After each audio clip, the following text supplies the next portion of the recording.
Sino nga ba ang hindi nakakakilala sa BTS o Bangtan Sonyeondan? Ang global sensation na nagpasikat ng hit songs gaya ng Dynamite, Butter, Permission to Dance at marami pang iba. Hindi na nga matatawaran ang kasikatan ng BTS sa buong mundo, lalo na sa Pilipinas. Pero alam niyo ba mga ka-wonder na ang dalawang miyembro ng BTS na sina Jungkook at Jimin dito ay pinanganak at lumaki sa Busan? Para samahan tayong maglibot, nakilala ko ang isang BTS fan o ARMY na nagtatrabaho rin ngayon sa Busan, si Julia. Kumusta naman ang buhay mo dito? Okay naman po. Maganda po. Maganda. Yes po. Maganda dahil maganda din sweldo mo. O siyempre, hindi mo nasasabihin ni Julia sa atin yung magkano sinusweldo niya, pero sa maniwala kahit hindi ang sweldo niya, sweldo ng isang manager sa isang multinational company. 2 taon ng factory worker si Julia sa isang kumpanya ng car parts sa Busan. Ang kanyang susi para makapag-apply, mag-aral ng Korean language. Dream ko po talagang makapunta ng Korean. Tapos gusto ko din po makatulong sa family ko. So nag-aral ka muna, tapos nakita mo mayroong hiring para dito. Na pwede daw po maipasa lang yung exam, makakapunta daw po dito sa Korea. Kasi po, mahilig po akong manood ng K-drama, tsaka K-pop fan din po.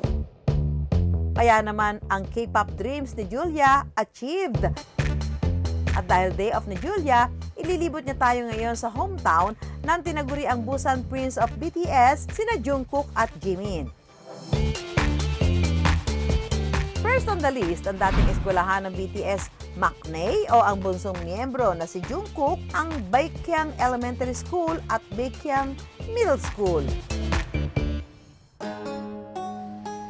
Sunod na pinuntahan ni Julia ang Shorong Maze Market, kung saan matatagpuan ang nag-iisang stall ng egg dumpling sa buong South Korea.